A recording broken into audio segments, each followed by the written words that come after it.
They got enough time to get back in the game here. All out of towers in the wind tunnel, and you adjust the hood with a 20-pound sledgehammer. Here's what they were trying to fix there, and wonder what he hit. He must have got up underneath somebody when they were checking up for one of these wrecks, and it peeled that hood back. That's really a big hole. They needed to fix that, and it looks like they've done a good job of repair. Well, he is back on the lead lap. The hood is repaired with that sledgehammer, and now we'll see what he can do with it in the final 98 laps. Should be one more pit stop. Pace car leading him down. Denny Hamlin in the 11 car right now has gained 3 spots in the chase, all the way up to 7th in the chase points. Can he pick up the win here in Texas? Green flag. See if Matt Kenseth can get that restart he got on Denny Hamlin a couple of restarts ago, where he just kind of blew right by him here in 1 and 2. Well, Hamlin really sticking at the bottom of that racetrack now off of turn 2. And this is where Kenseth got the run down the backstretch on the previous restart. And guys, I expect to see some different characters up front right now, because this track has definitely made the 100% change right now. We see different cars. See Denny Hamlin leading. Matt Kenseth up there running good right now. Ryan Newman. 18 car, J.J. Yaley, that's the green car there, the third one in the picture. He is a lap down in 17th position. He would get the free pass if the caution were to come back out. Among the leaders, it is Hamlin, Kenseth, Jimmy Johnson. There's Jimmy Johnson in 3rd, Ryan Newman 4th, Kyle Busch 5th, Boyer 6th, and Jeff Gordon in 7th spot. And boy, Jimmy Johnson would cycle himself up to the front of this pack when it's money time. Running 3rd right now with some real fast lap speed, so he's got a good car. Jeff Gordon there hovering back behind some traffic, behind Bobby Labonte in the 43 and the 07. In fact, he's battling Boyer for 6th position. Alan? Well, Doc, we followed this team's efforts to improve their car all throughout this race so far. We've talked about changing track conditions and the fact that we're closing in on the end of the race. All that wrapped up in this radio transmission between crew chief Steve Letarte and the driver, Jeff Gordon. We're definitely more comfortable in the back. I mean, I could use more, but now we can free it up. We got the other rubber out. I adjusted the front rear air. We got a little wedge out of it. It might be a little snug on right only, but we're just, I don't think it's going to be as bad as having to pass 3 more guys. So we haven't passed anybody all day, so this is about the only way we can do it. Yeah, well, they did pass 4 guys. They came into the pits 11th on that stop. They came out 7th. That's where they run now. This team setting themselves up for that final pit stop, that depending on where a caution comes, everybody can make the race on 1 more stop once we get inside of 60 laps to go. Boy, Andy, you talk about a big change in the temperatures out there in the racetrack. I mean, things have changed big time since this race has started. Take a look at it. Yeah, 24 degrees of track temperature can make a big, big difference in the way that car handles. Not a lot of the outside air temperature, only 4 degrees, but look at the track temperature. Started at 95 all the way down to 71. That is a huge feel for a driver on the racetrack. The car handles definitely different. That sun's not beating on it right now. That black asphalt's not getting hot. And that's where all the heat in the racetrack comes, is that radiant heat from the sunshine. Once that thing gets shaded, which now the whole track is shaded, that won't change anymore the rest of the race. We get a little cooler air temp, but that shade has already stabilized the track temp. Guys, I want to report one thing. The 99 car, Carl Edwards, early in the race had a problem with the right front chain, and that's hooked to the anti-roll bar. And what happens, that chain moves up and down to let the car comply through the corners better. That chain got bound up. It got locked up in the wrong way, and because of that, the car was handling terrible. They have fixed it, and that car is out there running some fast speeds right now. Top 5 speeds, and Mike, that had to really kill this car early. And yeah, it did for sure, Rusty. He was complaining about the car being extremely tight. They couldn't figure out what it was. And when they finally did diagnose that it was the kink in the chain, it took them 4 consecutive pit stops before they finally were able to correct it. Once they did correct it, the car came back to life. For a further explanation, let's go to Tim Brewer in our Dish Tech Center. Thanks, Mike. What the fans normally need to know about this is on a turnbuckle. That's the way the sway bar is hooked up. To get through the bumps, we actually use a chain. But when that chain got twisted, it got the bar in a terrible bind. Therefore, the chassis wouldn't work properly. But when they unloaded the chain, that's when the car took off again. Jerry? And that's a great explanation, Tim, on what happened there with this crew trying to get Carl Edwards. And boy, what a difference that just a tiny little adjustment makes. And here's what they were doing earlier in the day. Watch the crew now trying to work and trying to make that to unload that. Okay, they got the thing so bound up, it's almost impossible to get it, unbound. So they're going to cut. They take this Sawzall. It's an electric saw. They're going to saw the link in two and then replace it. Put another one on there. And it's hard to believe they're having to do that, Andy. It must be so bound up they just can't physically get it pop loose, because it was definitely on the car correctly at one time. And by jacking it up and getting it all bound up, taking tires on and off, something's went disarray there. And I remember a lot of the young race teams have had this happen in the past, and you can't ever let this happen. Look at Carl right here. Looks like he's got some clear glasses or goggles on underneath this smoke lens cover for his helmet. So he was anticipating the sun going down and getting dark, and then he flips that visor up, and he's got that eye protection to keep that sandy grit out of his eyes. That is pretty cool. You know, he does a lot of mountain biking, and it looks like some type of glasses he wears doing that, something he's comfortable with. But hey, that's pretty smart. Lift the visor up, put the clear ones on. 07, Clint Boyer on pit road. This cannot be scheduled, I wouldn't think. Dave? He's worried about the right rear tire, Doc. He thinks it has a loose wheel. Spotter Mike Dillon told him, this is your call. You need to make the call. Much as Greg Biffle did yesterday during the Busch Series race. Now, Biffle didn't end up having a problem, but when your guys are going around here now over 190 miles an hour, you give the driver that option to bring his car in. And he just went a lap down, but he could not ignore it. Remember what happened to Dale Earnhardt Jr. in the late laps at Atlanta last week? He had a vibration, and he ignored it, and what happened? The tire came off. And he said, I blame myself for ignoring that. Clint Boyer says, I'm in a championship hunt. I cannot ignore it. For more information, by the way, on anti-sway bars, you can log on to ESPN.com. Search word Tech Center. Oh, man, Brad Doherty talked at the beginning of the show, and so we can't have any mistakes. This needed to be the no-mistake 500. And now we've got a loose wheel or something went disarray in the 07 car. Clint Boyer, one of our chase contenders. Denny Hamlin has not won a race in the chase thus far. His best finish was 4th at Talladega. Could he pull it off today? 85 laps to go. You're watching ESPN on ABC.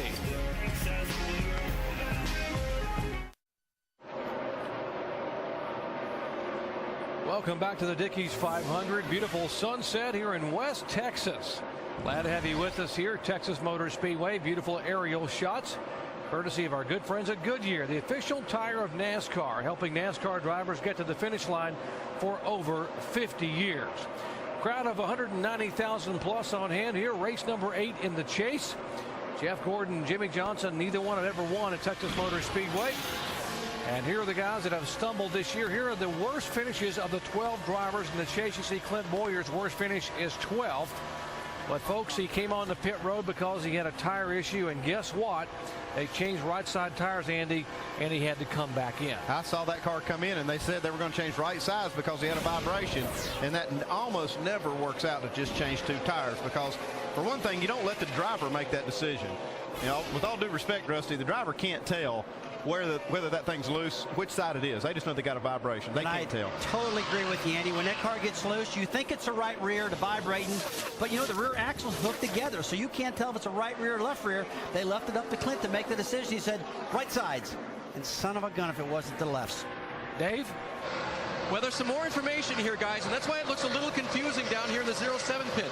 When they pitted on the lap 217, actually that was a 217 restart, lap 212 for A.J. Allmendinger's crash, they took on 4 tires. The last time they hit pit road, 2 right side tires. So that's why the driver and crew chief both assume the only thing they'd have to be worrying about would be the right side.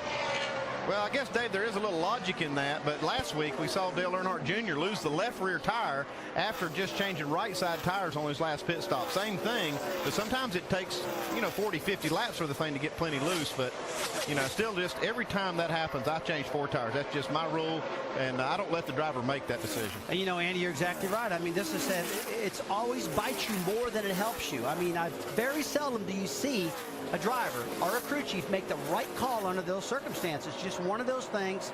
Your gut tells you it's the right side, and your brain tells you to put on 4, and then you go, hey, we're wrong. All of us are wrong. Well, lights are coming on here at Texas Motor Speedway, but the lights may have just dimmed a little bit in the championship chase for the 07. Here's the 11 car of Hamlin going by the way, you Juan Pablo Montoya fans, we noted earlier that he is down a cylinder running in the 42 car, down on 7 cylinders. That's why he was so easily passed a moment ago.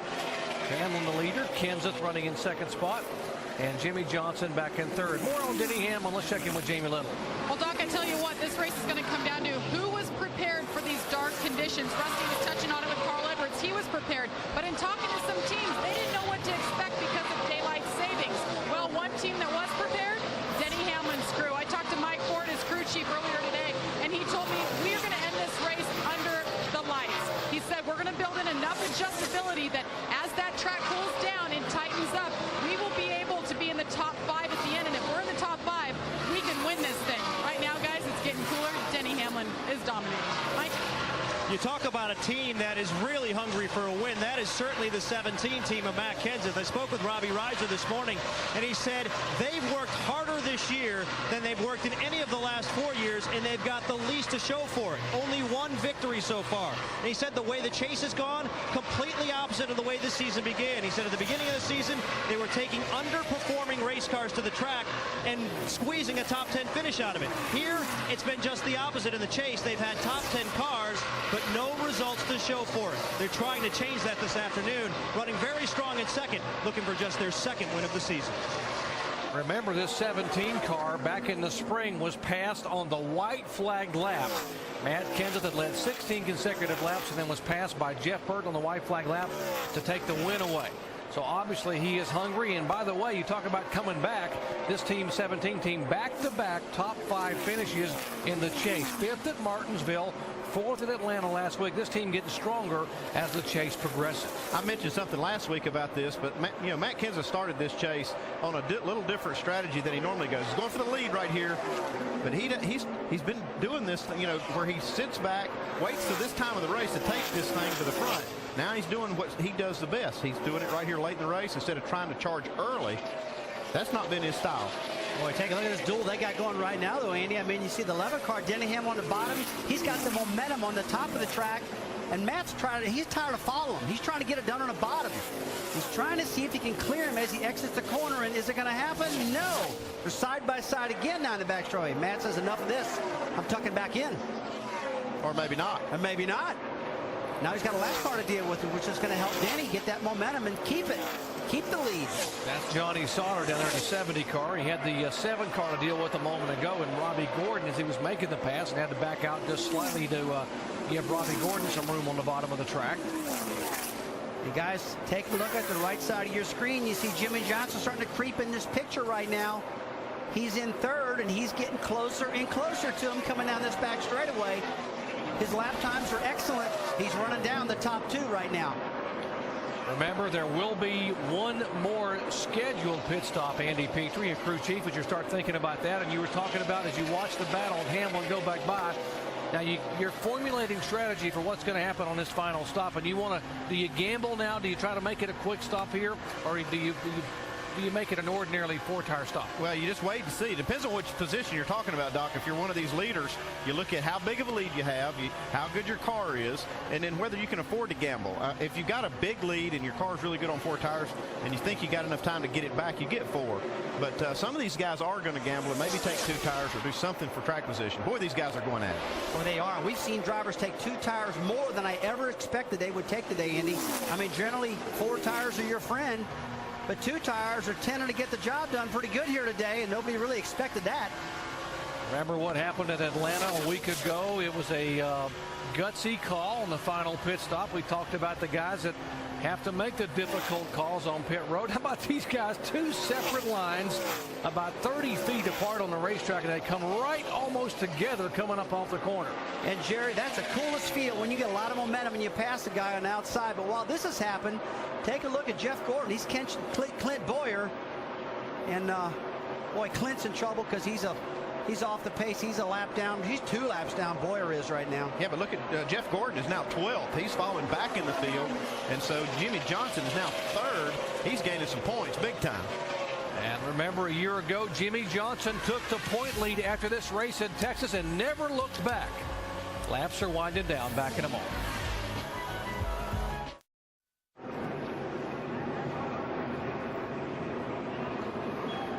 Back at Texas Motor Speedway, folks, things have just changed in a hurry here. Caution for the 11th time, and it was the battle up front that we were watching every single lap. Kenseth and Hamlin on the bottom of the racetrack and top of the racetrack coming off. Now watch the dicing here between the 17 and 11. And they were passing back and forth, Andy. Big crossover move right here with Denny Hamlin underneath the 17. And this kind of swapped spots on these guys. And then they were just duking it out lap after lap. And now Denny Hamlin's on the bottom of the track. Kenseth gets it outside. Boom. He gets him in a left rear quarter panel. Knocks him sideways. And he takes himself out. Big damage on the right side of Denny Hamlin.